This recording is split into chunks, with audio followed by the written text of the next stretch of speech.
কুমিল্লা আদর্শ সদর উপজেলার মনা গ্রামের আদর্শ কৃষক মঞ্জুর হোসেন কালো চালের ধান চাষ করে আবারও তাক লাগিয়েছেন। অত্যন্ত পুষ্টিকর ও স্বাস্থ্যসম্মত দামি এই চালের ধান বাণিজ্যিকভাবে সফল চাষ হওয়ার কারণে কৃষি অঙ্গনে দেখা দিয়েছে ব্যাপক সম্ভাবনা। গত বছর অল্প জায়গায় ৫ জাতের কালো চালের ধান চাষ করেন এই কৃষক। পরবর্তী সময়ে সেই ধান থেকে বীজ সংগ্রহ করে এবছর আরও বেশি চাষ করেছেন। এবছর তিনি ৭ জাতের কালো চালের ধান চাষ করেন। অনেক দামি ও দুর্লভ এই চালের ধান রোপণ করে কৃষকেরাও অন্যান্য স্বাভাবিক ধানের চেয়ে অর্থনৈতিকভাবে প্রচুর লাভবান হতে পারবেন বলে মনে করেন কৃষক মঞ্জুর হোসেন।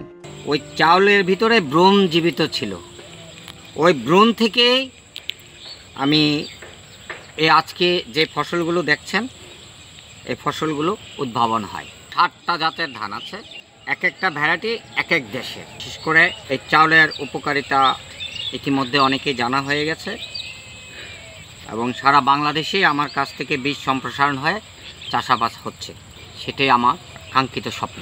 আমি মানবিক দিক দিয়ে কাজ করি, আমি কিন্তু লভ্যাংশের কথা খুবই চিন্তা করি কম, যার দরুন আমার নীতি এবং যারাই আমার সঙ্গে কাজ করেছে আমি খুব আত্মাকে আমার শান্তি দিই।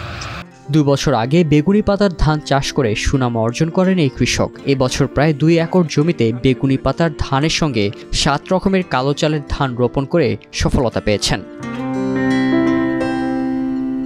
ব্ল্যাক রাইস বা কালো চালের ধান চাষ অন্যান্য আধুনিক ধান চাষের মতোই। এতে কোনো অতিরিক্ত সার বা পানির প্রয়োজন হয় না আলাদা কোনো পরিচর্যার। এইটার মধ্যে একটা বিশেষত্ব আমরা পাই, বিভিন্ন পেপার পত্রিকায় বিভিন্ন বৈজ্ঞানিকদের মতামতে আমরা দেখছি যে এই কালো চালের মধ্যে একটা বিশেষ কিছু গুণাগুণ আছে, যে গুণাগুণটা আমার মানবদেহের জন্য বিভিন্ন রোগের উপশম হিসেবে কাজ করে। তো এই কারণেই এই ধানটা জনপ্রিয়।